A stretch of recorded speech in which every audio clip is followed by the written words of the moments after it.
Her Bak Egyptian Initiate, Chapter 11. One thing is the east bank, another the west. The same mud on both, but a different light, for west is lit by the rising, east by the setting. In opposition, manifestation as always. The master's voice ceased. On the terrace of a temple on the west bank, the disciples awaited Ra's coming. From within came a chant, saluting his first rays.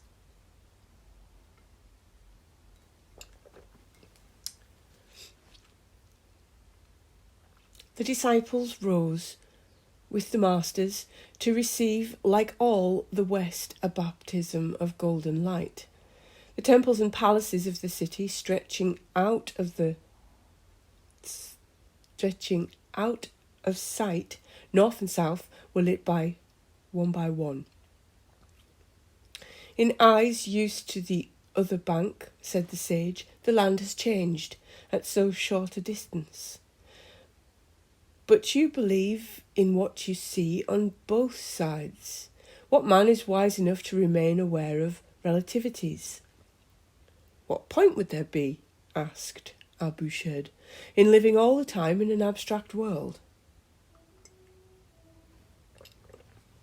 Don't be afraid. Everyone finds himself in the world where he belongs. The essential thing is to have a fixed point from which to check its reality now and then.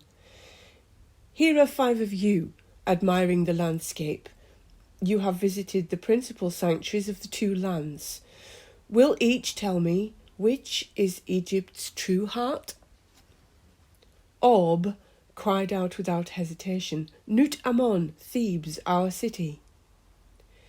Its preponderance is that of its age, the sage replied. I am not speaking of a moment in history. Every place has its nature, and this decides its function. It was with this in mind that I put my question. It would seem to me, said Apuat,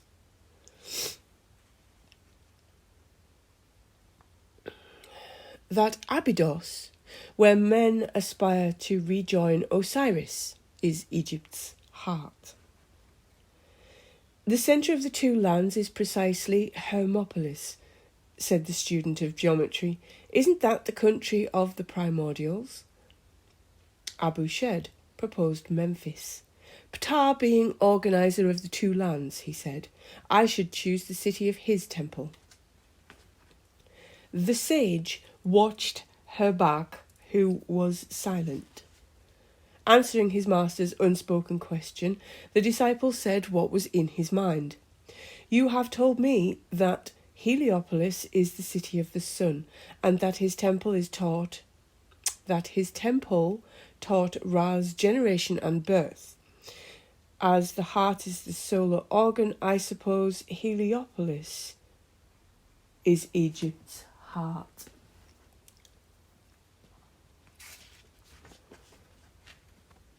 A wise answer. Your conclusion is sound, said the master. Heliopolis is the heart, the ear of the heart that receives heaven's message.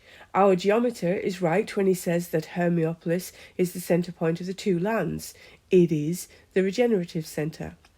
As to Memphis and Abydos, to understand their part one must study them without historical prejudice. It is always the living aspect and regard to the pre-established plan that guides us. Priests and kings have never been free to cite temples and capitals. A plan, as regards time and place, is strictly imposed. The deeds and personal gestures with which they fill the framework belong to a minor human tale. We don't record details of secondary importance for posterity. Tales of conquest, Abu Shad persisted. Incidents of the chase, shooting, or other exploits have no relation to real facts. It can happen that some such episode or personal deed serves as base for a symbolic tale. But form, detail, dates are changed, without reference to historical fact to show what must be taught. The improbability of numerous incidents should have attracted your notice. Does one ever see an archer transfix copper targets several inches thick as if they were bundles of papyrus? Such extravagance must throw doubt on an allegory of which the plan of the ancients would give us the motive and detail. That only could attest the truth of what I affirm. Abydos and Elephantine saw the beginning of two great epochs. Abydos, the period inaugurated by Minna; Elephantine, an earlier one. But effective unification of the two kingdoms was to come about under the predominance of Memphis, which is the true point of balance between the two lands. Thebes ought to have precedence all the same, Orb insisted. In its time, which is Ammon's time, said the sage. Don't judge of such matters childishly. See our country as a whole, with the characteristics that made its destiny. Kemet is the black land created by the Nile, which vitalizes and defines the two zones, north and south, as the band of the zodiac vitalizes and defines the northern and southern skies. East and west of our valley, the land extends into sterile and hostile regions. The red land of Seth, the desert which isolates and protects it. The Nile divides the kingdom into two different parts. The long valley of the south doesn't resemble the north, which broadens into a vast, fertile triangle. For the river that flows out of the Black Country, Nubia, land of gold, divides into branches that water this great garden. One branch flows west, another east. The middle one divides again and reaches the marshes that saw the birth of Horus, son of Isis. The Nile opens like a flower of papyrus, whose long stem is rooted among the reeds of the south in the Black Country, base of the land of the White Crown. Its triangular flower fertilizes the land of the north with its living water. The north, whose cities mark the phases and the drama of Osiris. We see this triangle as the face, that reflects the functions performed in the land of the south. Is it not in the face that man's nature finds its living expression? It is through the facial senses that man sees, hears, and names creatures lower than himself, and from this garden are wafted, as far as the river sources, the fresh and vital airs of the north, while the stream bears from south to north the water that quickens seed. Thus, as in a tree and in our body, a double current sustains life. And throughout the river's course are points and regions characterized by accidents of nature, the composition of the soil, the shapes, the colours of the rock, the predilection of some animal for the site. These circumstances determined the choice and name of the sanctuaries of the netters. Isn't it a childish game to deify natural fact? Asked Abushed. We deify nothing, corrected the sage, but we know that netter is before man, idea before thing. We know that the same function in the same circumstances will give similar results.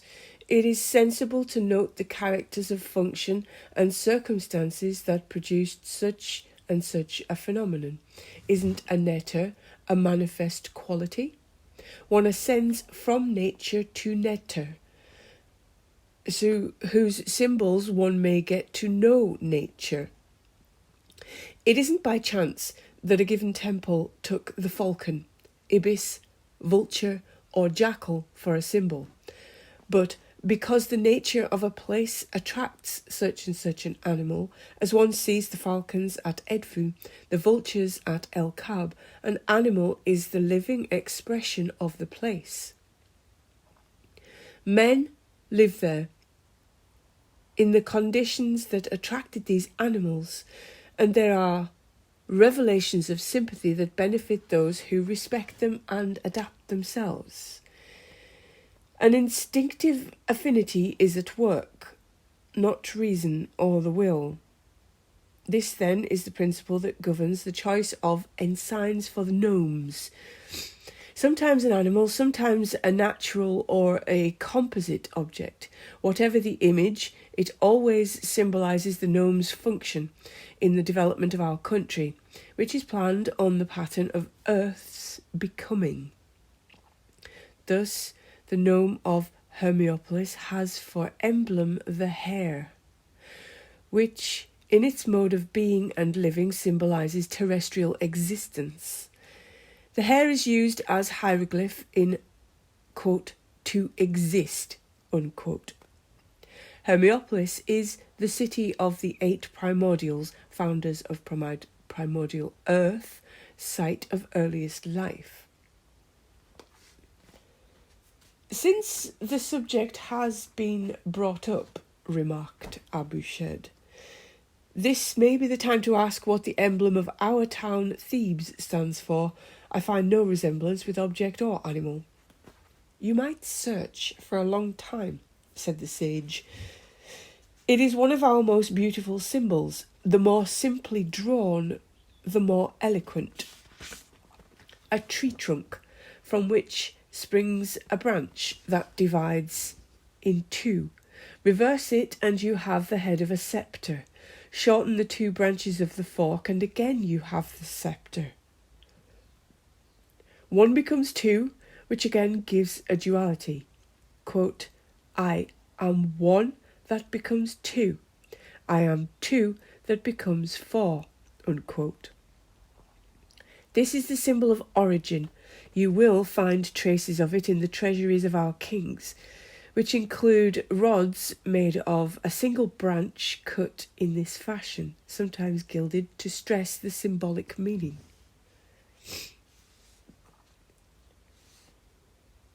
There is a hieroglyph of 2 Nile gods wearing on their heads the gnomes of Hermopolis and Heliopolis of the north. The head is often that of some unknown animal, Her Bak remarked, and the sceptre of Thebes is complicated with a feather and strap. The head alludes to Seth's head, said the sage, which this sign must conquer with feather and strap. The ear is an ass's ear, which is the secret symbol of a primitive pillar.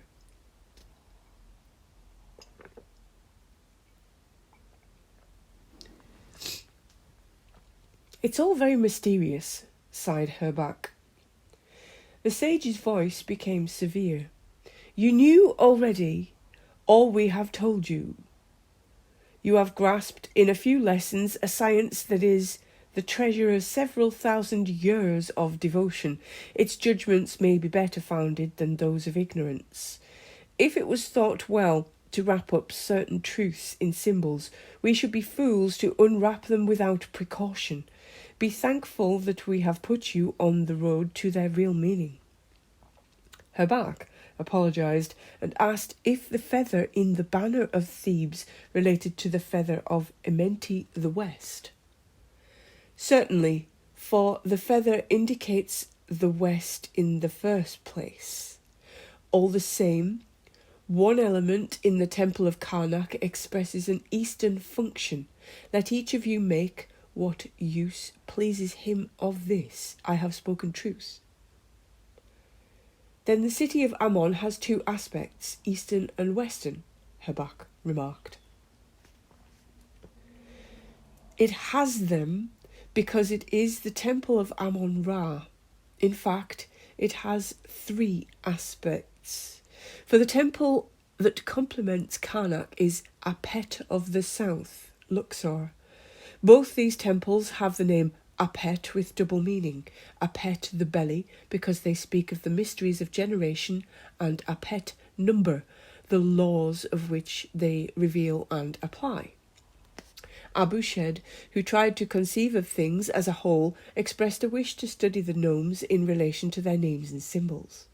The facts you dispose of, replied the sage, are incomplete, for their symbols and names are determined by a general plan of which you are ignorant. Yet observation of principles will be useful to you. The west, or the right side of your heart, receives and returns blue blood from and to the lungs. The east, or left side, receives red blood and sends it to the body. The flow of regenerated red blood is a beginning, a renewal of life at each beat, like Ra's rising in the east. The return of vitiated or exhausted blue blood is an end like his setting in the west, and you can change nothing in this sequence which belongs to the universal order. Your right hand is active, your left passive, receptive. Thus it is on earth, for those who dwell in the east differ from those who dwell in the west. Always watch and follow nature.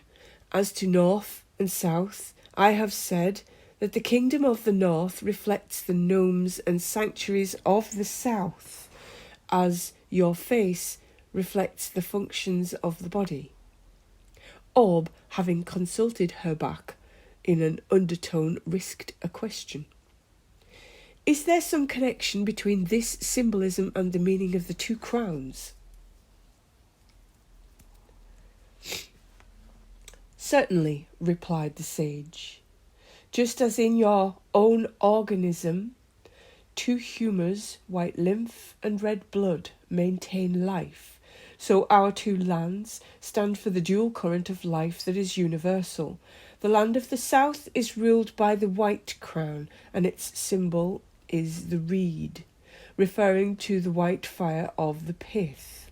The land of the north is ruled by the red crown, which refers to the red fire of the blood.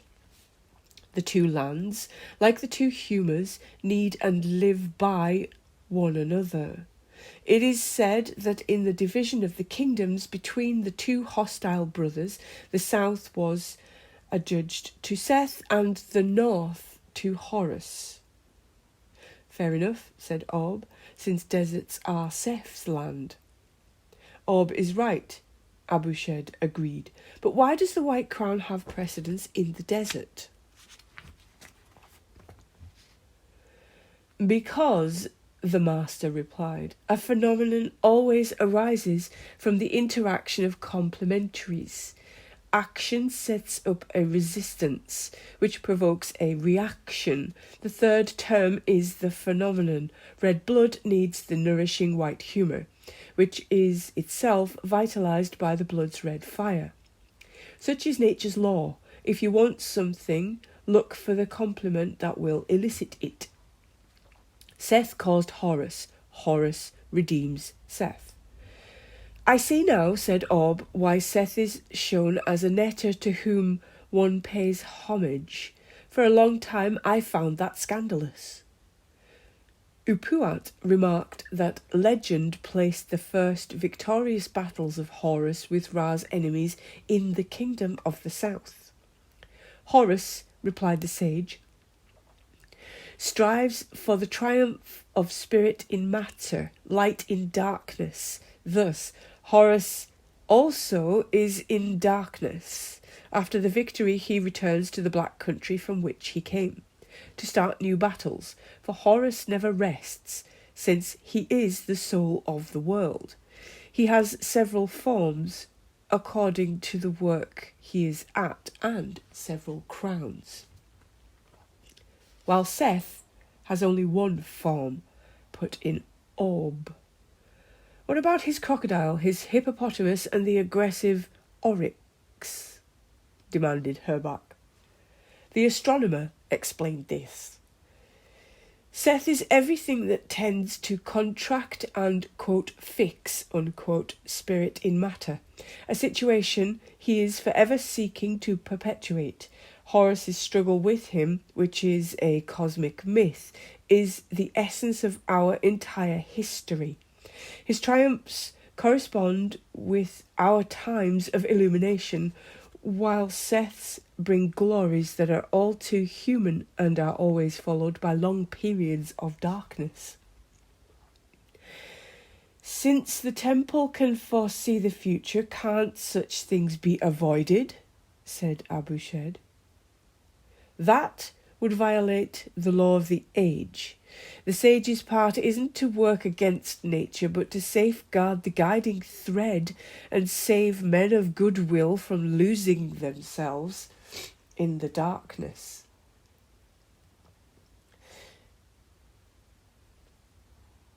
What liberty has Pharaoh, then, in this complex game?